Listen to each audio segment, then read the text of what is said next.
हाँ भाई, क्या हाल है। मेरा नाम है अलीजर और आप देख रहे हैं मेरा जरनामा। I welcome you all to the one and only business based podcast of Pakistan, powered by Adventark. तो आज की वीडियो में हम डिस्कस करने वाले हैं कि इज सक्सेस अबाउट टैलेंट और luck. Is it share luck या टैलेंट जो आपको जिंदगी में फाइनेंशियली और दूसरे एस्पेक्ट्स में सक्सेसफुल बनाता है। और ये वीडियो बड़ी ही केयरफुली क्यूरेटेड रिसर्च के बाद बनने वाली है। तो मैं एक एक्सपेरिमेंट बताने लगा हूँ। जितने लोगों को ये एक्सपेरिमेंट समझ में ना आए या ये लैंग्वेज समझ में ना आए, वो अभी यहाँ से गोविंदा हो जाएं, क्योंकि बाकी वीडियो भी उनको समझ में नहीं आएगी। कॉम्प्लेक्स बात आज होने लगी है। 2025 की पहली video is a complicated video. तो एक्सपेरिमेंट ये है कि अगर आप फॉर एग्जांपल जो लूडो का पासा होता है उसको फ्लिप करते हैं तो हर नंबर आने की क्या प्रोबेबिलिटी होती है। हर नंबर आने की 1 2 3 4 5 6 प्रोबेबिलिटी हो सकती हैं हर नंबर आने की। तो 1/6 एवरी नंबर पॉसिबिलिटी होती है। अगर तो ये बात आपको समझ में आई है तो आपको बेसिक स्टेटिस्टिक्स और एनालिटिक्स समझ में आएंगे। और अगर ये प्रोबेबिलिटी समझ में नहीं आई तो आप टोक्यो जापान यहाँ से हो सकते हैं। तो ये शुरू करते हैं कि सक्सेसफुल होने के लिए टैलेंट चाहिए या लक, बगैर किसी डिले के। हाँ भाई, कैसे हैं सब। 2025 कैसा गुजर रहा है। आपको वो मैसेज आया कि नहीं आए कि 2024 में तुम्हें मैसेज किया था और 1 साल से तुम्हारे रिप्लाई का वेट कर रहा हूँ। अगर आपके इस किस्म के दोस्त अभी भी हैं तो उनको ब्लॉक कर दें। 25 साल हो गए आपको हैं अभी, काम 25 है बाकायदा। हमारी भी 25 वीडियो हुई है कि नहीं, अभी 24 ही हुई हैं, शायद 25 भी हो जाएंगी जल्दी। Silver jubilee. एनीवेज, आज की video Wharton, UPenn, Stanford robotics और क्या कुछ कोई 25 आर्टिकल पढ़ने के बाद बनने वाली है। And it is going to be complicated AF। तो अगर आपकी खोपड़ी में ये सनकी नहीं घुस रही तो कोई बात नहीं, आपके लिए आसान वीडियो मैं बनाऊंगा, जैसे कि how to do business type की वीडियो। लेकिन ये वीडियो आपके लिए फिर नहीं है। तो जी, द बिग क्वेश्चन कि what is it about the success, what is it about talent और लक। कुछ लोग केस बनाते हैं कि विल गैट्स और जेफ बीजोस जो हैं, उनके जो पेरेंट्स हैं वो बड़े बिलियनियर थे, उन्होंने उनको पैसा दिया, उसकी वजह से वो बिलियनियर बन गए। या बिलियनियर नहीं बनते अगर उनके पास ये ना होता। डोनाल्ड ट्रंप के अब्बू के पास बहुत पैसे थे, उस वजह से वो वहाँ पहुँच गया। और इस पे काउंटर नैरेटिव ये है कि अगर उनके पास ये सब ना भी होता तो शायद कुछ टाइम बाद बनते, लेकिन वो फिर भी यही बनते। तो क्या ये बात ट्रू है या नहीं है, इस पे आज डिस्कस करेंगे। तो इस वीडियो के पर्पसेस के लिए जो सक्सेस की बात है उसको हम फाइनेंशियल सक्सेस कर लेते हैं, और दूसरे इसमें 2 पैरामीटर्स और हैं, वो है लक और टैलेंट यानी कि स्किल। लक को पहले डिफाइन कर लेते हैं। एक तो लक है आपके पीछे वाला जो कि 28 होना चाहिए लड़कियों का, according to some sources and myself. Luck is subjective, but luck is the summation और the collective effect of the random effects that happen to a person. इसको लक डिफाइन किया गया है। और टैलेंट और स्किल को is the set of qualities और attributes that a person possesses and is scarce in the world. इसको skillful होना या टैलेंट कहा गया है मेरी वीडियो की हद तक। तो सक्सेस, लक और टैलेंट को मैंने डिफाइन कर दिया कि इनका मतलब क्या है। अब ये जो दुनिया में लकिज्म यानी कि लक, बार बार मैं जब लक कहता हूँ मुझे पव थारिया करना जना हिल्दी है जिमें पानी दे विच हिल्दी सपनी, जो है ना वो लक याद आ रहा है। लेकिन ये जो लक है ये वो संजू बाबा वाली लक है। तो जब जब मैं लक की बात करता हूँ ना, लक हमेशा सब्जेक्टिव होती है, क्योंकि हर वो चीज़ लकी कंसिडर होती है जिससे निकलने वाली आउटकम वही हो जो कम से कम एक्सपेक्टेशन या एक्सपेक्टेशन से ज़्यादा हो। तो हर वो काम जिसका एक्सपेक्टेशन या एक्सपेक्टेशन से ज़्यादा इफेक्ट आ जाए उसको हम कहते हैं ये लकी शॉट था। ये लक की सब्जेक्टिविटी जो है पूरी दुनिया में वेरिएट करती रहती है। और जब usually higher financial success involve होती है तो हम कहते हैं कि ये सिचुएशन लकी हो गई, एज कंपेयर टू जो टैलेंट है, जो स्किलफुलनेस है, विजन है, वीडियो एडिटिंग है, फलाना काम है, इन सारी चीज़ों को हम, इनका जो समेशन है उसको हम लक कहते हैं। अब ये चक्कर है क्या, नौटंकी है क्या, इस बात को इस वीडियो में करेंगे। अब क्योंकि लक और लकीनेस की बात हो रही है तो हम उन लोगों की बात कर लेते हैं जिनके पास सक्सेस वाला वेरिएबल सबसे ज़्यादा है। तो top 500 people of the world की बात कर लेते हैं कि जी वो सबसे ज़्यादा लकी हैं क्योंकि उनके पास सबसे ज़्यादा फाइनेंशियल सक्सेस है या सबसे ज़्यादा पैसे हैं। अलejandro एक रिसर्चर है जिसकी डिटेल्ड एनालिसिस तो मैं शेयर नहीं कर सकता, लेकिन उसकी तरफ से लक के बारे में एट्रीब्यूट किया गया है कि जी अगर फॉर एग्जाम्पल सबसे ज़्यादा सक्सेस कुछ 500 लोगों के पास है तो उनके फीचर्स को अंडरस्टैंड कैसे करना है। वो कहता है कि जी वो लकी हैं, और वो लकी हैं इस वजह से क्योंकि वो लक ड्रिवन सिचुएशंस में डाले गए, उनको कुछ पोजीशंस ऐसी मिली जिसकी वजह से आज वो जहां है वहां पे पहुंच गए। सही टाइम पे सही जगह पर होना, सही अपॉर्चुनिटी को रिकॉग्नाइज करना, और कुछ certain 1000 things that happen to them that made them go through all of that which made them reach where they are. लेकिन ये जो लॉजिक है ना, ये लॉजिक बोथ वेज कट करती है, क्योंकि ऐसे भी तो कई लोग जो केस मैं आपके साथ डिस्कस करने वाला हूं ना, वो ये है कि जो लक है ना, वो सेट ऑफ रैंडम इवेंट्स हैं that can happen to anybody. तो जो बोथ वेज लॉजिक कट करती है इसमें ये होगी कि अगर कुछ लोगों के साथ कुछ इवेंट्स ऐसे हुए जिसकी वजह से आज वो यहां पहुंच गए जहां वो पहुंचे हैं, तो इसका मतलब है कि ये तो एक रनिंग काउंटर है, और वो रनिंग काउंटर हर वक्त हर इंसान के साथ वैसे ही परफॉर्म हो रहा होता है in random arbitration of events. तो जिस तरह मैंने आपको बताया था 1/6 लूडो के पासे का वो है, तो इसका मतलब है कि हर बंदे के साथ हर वक्त कोई ना कोई रैंडम इवेंट्स हो रहे होते हैं। उसमें से कुछ लोग जो ये रिकॉग्नाइज कर पाते हैं कि उनके साथ उस वक्त क्या हो रहा होता है, वो they are able to climb up the ladder, hence considered lucky and the financial success. But this logic cuts both ways, because वो लोग जिनके साथ वो इवेंट्स रैंडमली हो रहे होते हैं लेकिन वो वहां पर नहीं पहुंचते, गोज अराउंड वीकिंग दिस केस कि जो लोग फाइनेंशियल सक्सेस की हायरार्की के टॉप पे पहुंचे हैं उनके साथ भी रैंडम इवेंट हो रहे हैं, और जो नहीं पहुंचे उनके साथ भी रैंडम इवेंट हो रहे हैं। तो जो पहुंच गए उसमें और उस देखे रैंडम इवेंट तो दोनों के साथ हो रहे हैं ना, तो जो पहुंच गए और जो नहीं पहुंचे उनके अंदर कुछ एसेंशियल डिफरेंस है जो उनको वहां तक लेकर नहीं गया। That's point number 1। तो इस पे मेरा एनालिसिस ये है कि अगर वो रैंडम इवेंट्स इन्फिनिट लूप में हर इंसान के साथ हर वक्त होते ही चले जा रहे हैं, तो प्रोबेबली जिसको हम गेज कर रहे हैं वो लक की बेस पे फाइनेंशियल सक्सेस नहीं, बल्कि हो सकता है कि वो लक की, जिसको हम लक कंसिडर कर रहे हैं, जिसको हम लाइकली इवेंट कंसिडर कर रहे हैं, मैंने कहा ना कि जिसकी आउटकम एक्सपेक्टेड या एक्सपेक्टेड से ज्यादा हो, तो इससे आने वाली आउटकम को हमने कहीं पे कंफ्यूज कर दिया है द डायमेंशन ऑफ टाइम के साथ। तो जिसके साथ वो इवेंट जल्दी हो गया हमने कंसिडर कर लिया कि ये बंदा लकी है, और जिस बंदे के साथ अभी नहीं हुआ या अभी होने वाला है जो हमें पता नहीं है या फिर हो रहा है और वो रियलाइज नहीं कर रहा, वो इंसान फिर लकी नहीं है, क्योंकि टाइमलीनेस का मैटर है।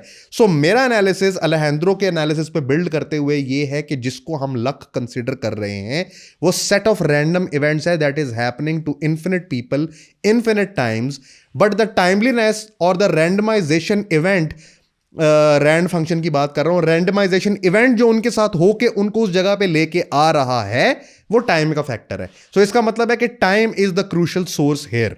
Keeping on to this point कि टाइमलीनेस वो फैक्टर है जो हमें बायस कर रहा है कि probably luck is the factor. अब इसको देखते हैं कि कंप्यूटेशनल स्ट्रैटेजी में जब इस सारे डेटा और वेरिएबल्स को कंप्यूटेशनल प्रोग्राम के अंदर डाला गया तो उसने क्या जवाब दिया। सो स्टेटिस्टिकली स्पीकिंग, अगर हमारे पास 2 इंडिविजुअल्स हों और एक बंदा हो जो हमारे पास एक्सट्रीम लक और एवरेज टैलेंट हो, और दूसरा बंदा मॉडरेट लक और एक्सट्रीम टैलेंट हो, तो स्टैटिस्टिकल डाटा पिछले 50 साल का ये प्रूव करता है कि एक्सट्रीम लक मॉडरेट टैलेंट को आउट परफॉर्म किया है मॉडरेट लक और एक्सट्रीम टैलेंट ने। इसका मतलब है कि हां, लक एक फैक्टर यानी सही टाइम पे सही जगह पर होना और रैंडमाइजेशन को रियलाइज करके उसको अपॉर्चुनिटी बना के अवेल करना बहरहाल जरूरी है सक्सेस के लिए, लेकिन लॉन्गर रन में 50 साल के टेन्योर में अगर हम उसमें से टाइम फैक्टर को डिस्काउंट कर दें तो मॉडरेट लक और एक्सट्रीम टैलेंट वाले लोगों ने बायफोल्ड्स, ट्राईफोल्ड्स, फोर्थ फोल्ड्स आउट परफॉर्म किया है उन लोगों को जिनके पास एक्सट्रीम लक थी और मॉडरेट टैलेंट था। एग्जिबिट ए, वो लोग जो 1 हिट मिलियनियर बन गए, वो लोग जो 1 सॉन्ग मिलियनियर बन गए, वो लोग जिनका एक तुक्का लगा क्योंकि उनके पास एक्सट्रीम लक थी लेकिन मॉडरेट टैलेंट था, लेकिन अमीर होने के बाद फिर गरीब हो गए, उनसे सस्टेन नहीं हुआ। एंड यू सी बहुत सारी ज़्यादा एग्जाम्पल्स ऐसी जो अमीर होके गरीब हुए हैं बजाय उसके कि जो लोग अमीर हुए ही नहीं या अमीर होने के बाद अमीर ही रहे। तो स्टेटिस्टिकल डाटा ये प्रूव करता है कि एक्सट्रीम लक से ज़्यादा मॉडरेट लक, क्योंकि लक भी एक फैक्टर है, मॉडरेट लक और एक्सट्रीम टैलेंट यानी स्किलफुलनेस जो है उसका ग्राफ तगड़ा है। ये है मेरा केस का बिल्डअप। हमारे दिमाग की बायसनेस चेक करें कि मैंने आपको शुरू में कहा था कि हम टॉप 500 लोगों की स्टैटिस्टिक एनालिसिस करके बात करेंगे लक के बारे में। हमारा दिमाग एक चीज को रियलाइज करने में हमेशा ये भूल जाता है कि अगर जी डिस्ट्रीब्यूशन की बात करें तो जिन लोगों की ट्रेजेक्ट्री को हम मैप करने की कोशिश कर रहे हैं या जिनकी जिंदगी को हम रीप्ले करके उसको ब्रेक डाउन करके ये ढूंढना चाह रहे हैं कि काश हमें इस तरह के इवेंट्स मिल जाएं जिसमें जाके हम एक्ट कर दें, वो लोग जी डिस्ट्रीब्यूशन की कर्व में आउटलायर्स हैं। वो आउटलायर्स हैं और वो किस नंबर हद तक आउटलायर्स हैं वो आपको बताने लगा हूं कि पूरी दुनिया में टोटल नंबर ऑफ बिलियनियर्स हैं 2781, यानी कि 2700 लोग पूरी दुनिया में बिलियनियर हैं। और आप सोचें कि मिलियनियर कितने हैं? मिलियन और बिलियन में फर्क पता है ना, जीरोस का, 6 और 9 69।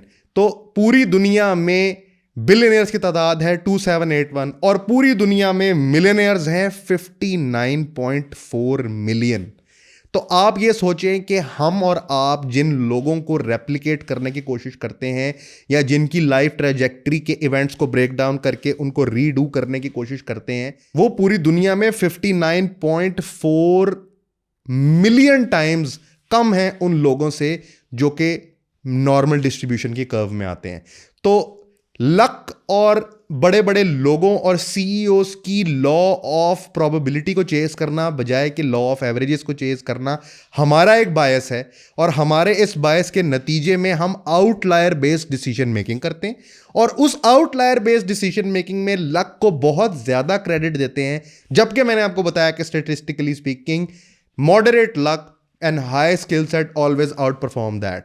सो हैरानी की बात यह है कि आउटलायर की बेस पे हम डिसीजन मेकिंग कर लेंगे कि जकरबर्ग ये करता था, इलॉन ये करता है, सीजेड ये करता था, जाओ ये करता है, ये हम कर लेंगे, वो हमारे लिए मसला नहीं है। लेकिन हम ये नहीं देखेंगे कि आप और मैं जैसे एवरेज लोग क्या प्रोबेबिलिटी है कि 7 अरब में से 2700 में लाया करेंगे, यानी कि बिल्कुल एंड पे पी वैल्यू में लाया करेंगे या दरमियान वाली मेजर डिस्ट्रीब्यूशन में लाया करेंगे। So that's a bias that we create ourselves that helps us to stop thinking about what should be done and what we want to do. So wanna be और what should be done के दरमियान बहुत बड़ा जो clash आता है वो इस वजह से आता है। Moving on from the point, तो मैंने आपको 2 चीज़ें अभी तक बता दी कि पहला, लक जिस चीज़ के साथ एसोसिएट हुई है वो टाइमलाइन है, और उस टाइमलाइन की बेस पे जिन लोगों को अनलॉक करके हम अपने ऊपर समाना चाह रहे हैं वो लोग रियल लोग नहीं बल्कि आउटलायर्स हैं। There is a very little probability that will end up like that other than landing on the other side, क्योंकि मिलियनियर भी सिर्फ 59 मिलियन है, 7 अरब की आबादी है। तो अगर आपके पास लाख 2 लाख डॉलर भी हो तब भी आप बड़े अमीर आदमी हो सकते हैं। सिर्फ ये जरूरी तो नहीं है कि फाइनेंशियल सक्सेस के लिए मिलियन डॉलर ही होने चाहिए।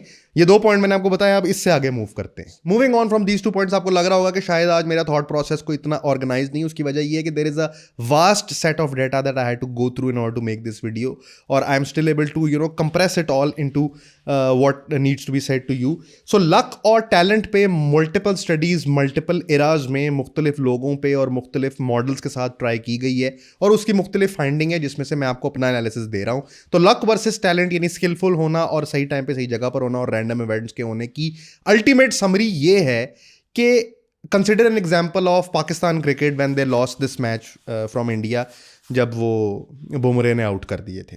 सो विन प्रेडिक्टर कह रहा था कि हम 98% जीतेंगे, सारा सब कुछ सेट था, लेकिन Bumrah performed in an outlier way in order to bold Pakistan और हम वो स्कोर 120 में 120 नहीं कर सके। सो जब क्रिकेटर के एनालिसिस होते हैं तो वो हमेशा ये कहते हैं कि इतना अच्छा स्टेज सेट था, बॉलिंग साइड ने इतना अच्छा परफॉर्म किया था, बैटिंग साइड परफॉर्म क्यों नहीं कर सकी। लक और टैलेंट में भी यही फर्क है। लक क्या करती है? लक जो भी इंसान की हो या जो भी रैंडम इवेंट्स इस तरफ लेके जाएं, luck is suppose to set the stage. होता है ना कभी कभी कि 2 ओवर कराए, पहले पहले आउट हो गया, बहुत अच्छी ओपनिंग मिल गई लेकिन मैच नहीं जीत पाए। वो इसलिए होता है कि लक ने स्टेज सेट करना है। हाँ, आपको एक एलिवेटर में पीटर थील से मिला देना है, या आपको जिंगर बर्गर का मैसेज आ जाएगा, या टॉम हॉलैंड से आपकी मुलाकात होगी, आपने फिल्म पिच कर दी, उसने कहा ओके मैं फिल्म करूंगा। These are all random events that happen to people and have come out to be great successes. लेकिन लक सिर्फ स्टेज सेट करती है। जो आपका स्किलफुल या टैलेंट है ना, स्किलफुलनेस होना या टैलेंट है, वो ये डिटरमिन करती है कि उस स्टेज सेट होने के बाद एक्चुअल परफॉर्मेंस कैसी होगी। सो बहुत सारे लोग जो अपने स्किल में हल्के हैं वो अपने ऊपर इस कैथारसिस को अप्लाई करते रहते हैं कि यार बस मेरी लक नहीं चल रही, बस मेरे साथ ये नहीं हुआ, बस मेरे साथ वो नहीं हुआ। बट असल में क्या होता है कि उनका स्किल खट्टा होता है, उनका स्किल वीक होता है, और वो जो लकी इवेंट की तलाश कर रहे होते हैं, अगर वो उनको मिल भी जाए, they still and up winding unsuccessful because they never had that kind of skill. So skillfulness is in your control, luck is not. Luck sets the stage and skillfulness takes you from where you go from more over that point कि आपने उसके बाद match में perform कैसे करना है. यानी grey Nicholas का बल्ला लेने से बाबर आजम की बैटिंग ठीक नहीं हो जाएगी. अगर उसने सही बैटिंग करनी है तो उसको पीछे उसके हाथ भी चलाने पड़ेंगे. तो सिमिलरली आप देखे होंगे कि what a lucky shot missed जैसी एग्जांपल्स होती हैं, वो इसीलिए होती हैं कि यार लकी शॉट थी, it could have been something big. आप सोचते हैं ना कभी कभी यार ये कितनी बड़ी चीज़ हो सकती है, लेकिन बनी नहीं. उसकी वजह यही होती है कि उसके पीछे वो स्किलफुलनेस या वो टैलेंट नहीं होता that is required to drive that luck. तो इस पे वर्किंग मॉडल क्या है कि आप अपने स्किलफुलनेस को किस तरह मेंटेन करेंगे और लक को कैसे मेंटेन करेंगे. दो वेरिएबल्स है ना, मैंने आपको 3 वेरिएबल्स से शुरू किया, अब 2 वेरिएबल्स हैं, लक और स्किलफुलनेस. देखें लक को तो आप कंट्रोल नहीं कर सकते because the sum of random events that will happen to you and will keep on happening all your life. One moment can take you up the snake ladder, one moment can take you down the snake ladder. This I keep on telling the people who come to consultations is that you can't really map luck, but what you can map is skillfulness, what you can map is practice. So मैं हमेशा ये कहता हूँ कि life is a test match और life is a marathon. So अभी कौन आगे है कि बेस पे ये जज ना करो कि मैराथन कौन जीतेगा. It's a long walk. Find out when the race ends. 50 साल की उम्र में देखना कि कौन आगे पहुंचा और कौन पीछे रह गया, because you know somebody who is running very fast might fall and somebody who is just pacing might and up winning. So marathon है, टेस्ट मैच है, आपने रोज आना है, सिंगल लेनी है, लूज बॉल ब्रेटली करेगा और आपका छक्का लगेगा. I keep on saying this from my mentor mister Chaudhary Abdul Rahman. So I keep on saying all of this कि स्किल आपके हाथ में है, लक आपके हाथ में नहीं है. You practice skill, you wake up daily, you practice your skill, you wake up daily, you practice your skill, you find luck someday. Even if you don't, no problem, skill will still make you survive. हाँ, वो आपको lucky होने जितना vantage point नहीं देगी, लेकिन वो करेगी. हाँ, आप कर क्या सकते हैं लक के चांसेस को इंप्रूव करने के लिए. So this a very interesting researcher who says that there is an active luck and there is a passive luck. सो वो ये कहता है कि अगर रैंडम इवेंट्स ही हैं जो किसी इंसान के साथ कभी भी हो सकते हैं, तो वो probably लक को इंश्योर तो नहीं कर सकता, लेकिन वो अपने लक और लकी इवेंट्स में फॉल करने की प्रोबेबिलिटी को बढ़ा सकता है. वो एक्टिव लक के अंदर जा सकता है, which is just what I said in the previous video, that what matters is what kind of people you are surrounded with, where are you located, what kind of people visit you and what kind of people you visit. You see, if a person works in the Silicon Valley, so एक study भी है इस पे कि most of the venture capitalist जो companies को fund करते हैं वो ज़्यादातर पालो आल्टो के इर्द गिर्द होते हैं, क्योंकि वहाँ पे नेटवर्किंग इफेक्ट बहुत क्रेजी होता है. क्योंकि या वहाँ पे है या न्यूयॉर्क न्यू जर्सी में, दरमियान पूरे अमेरिका में खाली वीसीज हैं. क्यों? क्योंकि नेटवर्क इफेक्ट होता है. सो अगर आप सिलिकॉन वैली में हैं और वहाँ पे एक इंक्यूबेटर में हैं, तो there is a higher chance कि आप कोलमैन ब्लेयर एंड पार्टनर्स या किसी और वीसी एवैक्स या किसी और वीसी फंड के बंदे को मिलेंगे, या वो आपको किसी रेस्टोरेंट में मिल जाएगा.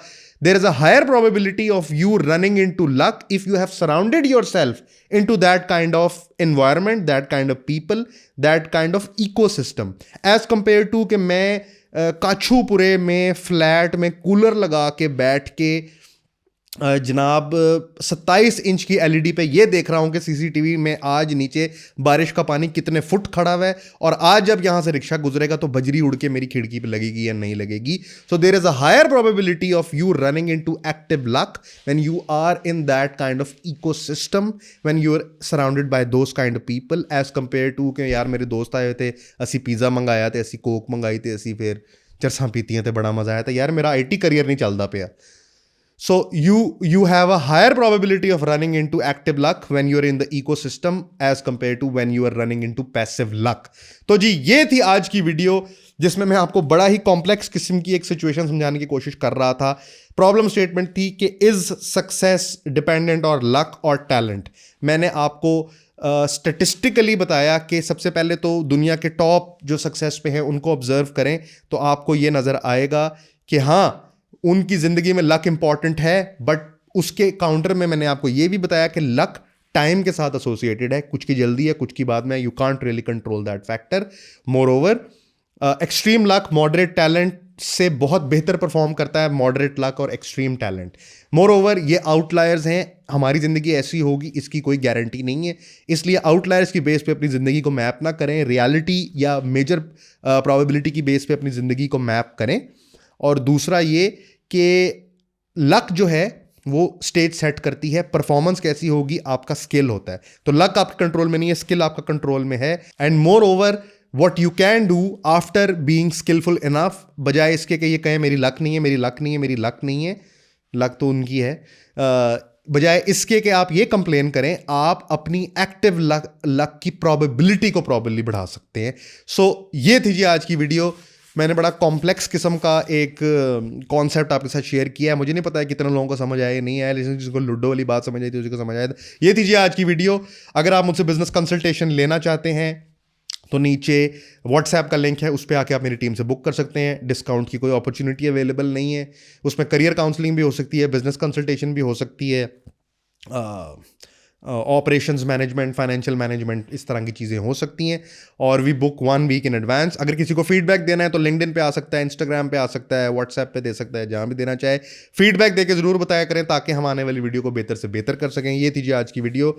I hope that I am adding value. Feedback आप ज़रूर दें।